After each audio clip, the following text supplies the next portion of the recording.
saya Keja Natalia Budi Santoso dari kelas pengembangan diri dan karir 11B2. Pada kesempatan kali ini saya akan mewawancarai teman saya yang sudah lama bekerja dalam bidang pariwisata. Yuk kita langsung bertanya-tanya saja ya. Halo semuanya, nama saya Evelyn. Saya bekerja di travel agent sebagai operation. Oke Kak, terima kasih sebelumnya. Mungkin saya mau bertanya dulu, bagaimana sih mengawali karir di bidang pariwisata ini? Mungkin bisa diceritakan sedikit bagaimana strateginya dan bagaimana prosesnya dalam menjalani karir ini. Oke, jadi sebelum aku masuk di pekerjaan aku sekarang, sekolah aku memang sudah berbasis pariwisata dan jurusan yang aku ambil pun sama dengan apa yang aku kerjakan sekarang, yaitu sebagai tour operator atau operation. Dan strategi dalam mengawali karir mungkin kalau dari aku satu, kalian harus berani yang namanya keluar dari zona nyaman. Lalu yang kedua, belajar buat bertanggung jawab dengan apa yang bakal kalian kerjakan. Terus yang ketiga, jangan mudah menyerah sama apapun, karena dalam industri pariwisata itu banyak banget yang bisa bikin kalian jatuh bangun. Tapi dari situlah kalian bisa belajar bagaimana kalian bangkit dari kejatuhan itu. Oke, itu aja sih dari aku. Wah, luar biasa sekali ya Kak. Sudah memberikan sedikit tips untuk kita semua bahwa gimana sih proses dalam berkarir itu gitu. Oke, selanjutnya mungkin proses pembelajaran itu bagaimana sih Kak, apa aja yang sudah didapat sehingga Kakak bisa ada di posisi sekarang ini. Oke, proses pembelajarannya seperti yang aku udah ceritakan sebelumnya, karena sekolah aku SMK memang sudah berbasis pariwisata. Lalu dan saat aku udah mulai bekerja, mungkin pembelajaran yang aku dapat itu hanya sebagian dari kita sebagai gimana sih kita waktu setelah jadi seorang mahasiswa atau siswa itu masuk ke dalam dunia kerja. Yang pasti di situ kita bukan belajar kayak di sekolah ya, kita lebih yang namanya mengerjakan sesuatu yang emang job desk kita. Jadi mungkin proses pembelajarannya kalau aku lebih di dunia kerjanya sendiri, maksudnya bagaimana aku kerja, apa aja yang harus aku lakukan, dan bagaimana aku ngatur waktu. Nah, ngatur waktu ini sih yang menurut aku jadi pembelajaran banget buat aku, karena harus bisa namanya memanage waktu aku di kantor maupun di luar kantor. Oke, terima kasih Kak. Tadi ya Kak sedikit menyinggung ya kalau di SMK itu bedanya langsung di prakteknya kan, sedangkan kalau saya sedikit cerita kan saya SMA jadi hanya sekedar belajar-belajar saja ya, nggak sampai mempraktekkan bagaimana sih dunia kerja itu. Nah, mungkin selanjutnya ini saya mau bertanya bagaimana sih cara mengembangkan strateginya. Tadi kan Kakak sempat menyinggung soal waktu. Mungkin bagaimana sih cara membagi waktunya, terus bagaimana Kakak mengembangkan kreativitas dengan waktu yang hanya terbatas. Mungkin bisa diceritakan sedikit Kak.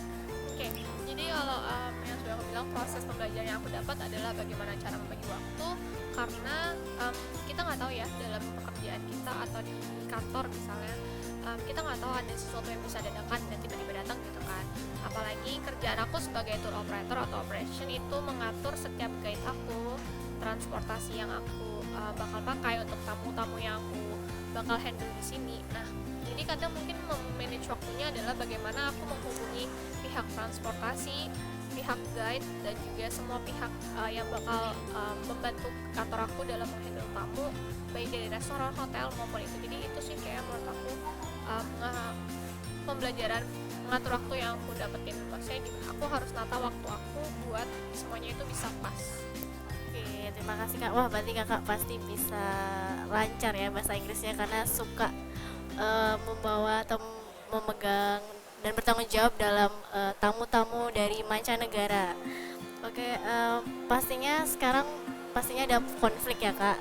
Apalagi sekarang saat pandemi saat ini otomatis pariwisata menjadi hal yang paling terpengaruh. Mungkin bisa diceritakan Kak bagaimana menghadapi konflik.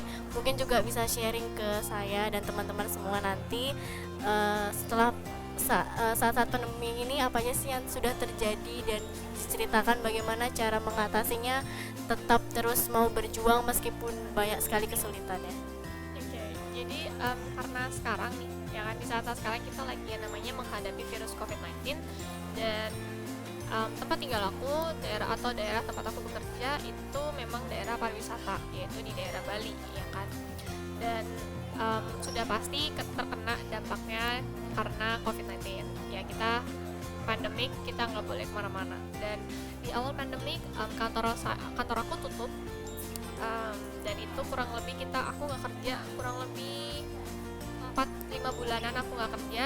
Dan di situ kalau misalnya jujur, kalau misalnya dibilang pusing-pusing ya, karena kan sebelumnya kita kerja setiap hari, tapi setelah itu nggak, tiba-tiba nggak ada kerjaan aja gitu. Jadi hanya menunggu waktu yang pasti gitu kan. Oke Kak, tunggu sebentar. Berarti pada saat di awal pandemi ya, atau sebelum pandemi udah merasakan desas-desus atau merasakan gonjang-ganjingnya benar-benar parah banget gitu ya Kak? Iya. Jadi benar-benar tutup di kantor ya? Bener-bener tutup selama 5 bulan. Mungkin 2 bulan pertama waktu COVID itu diumumkan, itu hanya tamu-tamu aku beberapa doang yang cancel. Namun setelah kita tahu itu udah nyebar kemana-mana dan akhirnya kita di lockdown, kan semua tamu yang kita mau handle itu nggak ada yang jadi untuk keluar dari negaranya mereka karena takut oleh COVID. Dan dari situlah kantor saya udah tutup, dan selama 5 bulan itu kantor saya tutup, nggak ada income masuk, nggak ada sama sekali. Sangat sedih sekali ya. Tapi saya tahu, kalau saya setelah mendengar cerita kakak dari strategi dari awal sharing-sharing tadi, saya percaya pasti bisa melewati semua itu. Nah, pada saat ini apakah masih tutup? Kan 5 bulan saja, apakah tutup atau terus berjalan, atau bagaimana strateginya untuk saat ini meskipun masih pandemi tapi pariwisata tetap harus berjalan? Puji Tuhannya kantor aku sekarang udah buka, dan yang aku kerjakan sekarang adalah karena sebelumnya kantor aku itu tamunya market kita adalah market dari luar. Namun setelah dibuka ini kita mulai untuk mencari market dari dalam negeri. Jadi ya, dan puji Tuhannya cukup banyak tamu lokal yang datang ke Bali ya, khususnya yang bisa kita handle. Terima kasih Kak. Berarti untuk sekarang ini lebih banyak untuk tamu domestik ya, karena kebetulan internasional juga masih ditutup. Ya. Mungkin diceritakan Kak, gimana sih biar terus tamu domestik itu datang, atau mungkin ada strategi apa sih yang kakak buat di kantor sehingga tetap ramai gitu, terus ada pemasukan? Kalau untuk apa yang kita lakukan supaya tamu-tamu kita banyak yang kesini, mungkin banyakin inovasi ya. Kalau dari kantor aku itu banyak inovasi, dari package kita, tour package kita, dan transportasinya juga kita buat senyaman mungkin supaya tamu-tamu kita merasa nyaman saat mereka lagi berkeliling tour di sini. Lalu adanya program dari pemerintah juga sangat membantu kita ya, khususnya yang domestik dalam menjalani yang namanya pekerjaan di bidang pariwisata ini. Oke, terima kasih, luar biasa ya. Jadi meskipun pandemi di kantor kakak dan kakak sendiri juga tetap terus bangkit ya. Nah, mungkin untuk terakhir pesan-pesannya, mungkin kira-kira apakah kakak sudah benar-benar memberikan manfaat untuk orang lain? Mungkin bisa diceritakan sedikit Kak. Kalau untuk memberi manfaat untuk orang lain, mungkin saya pernah kayak kalau teman saya minta bantu sama saya, pasti saya bantu ya. Cuman kalau misalnya untuk dampaknya sendiri, saya nggak tahu, karena kan yang merasakan manfaat yang saya berikan itu adalah orang-orang yang saya bantu. Jadi kalau itu kayaknya saya kurang tahu. Oke, tapi kakak tetap mau belajar ya, dan memberikan.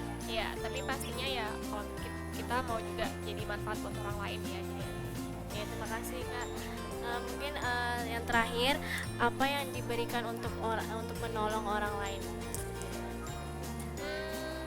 Kalau yang biasanya yang aku lakukan ya, mungkin waktu ya. Aku lebih bisa spare waktu aku buat teman-teman aku, keluarga aku yang memang lagi butuh pertolongan aku mungkin, atau misalnya sekedar cuman cerita-cerita sama teman aku itu sih. Terima kasih Kak, semoga bisa terus menjadi manfaat dan berkat bagi banyak orang. Mungkin untuk terakhir banget nih Kak, mungkin pesan-pesan apa sih yang mau disampaikan kepada teman-teman yang mungkin belum memulai karir atau mungkin sedang merintis karir benar-benar dari nol? Mungkin bisa kasih sepatah dua kata untuk kami semua. Kalau dari aku mungkin jangan menyerah, karena memang hari-hari ke depan mungkin bakal sulit, tapi respon kita terhadap masalah yang akan kita temuin harus bagus supaya kita bisa dapat solusi yang bagus juga.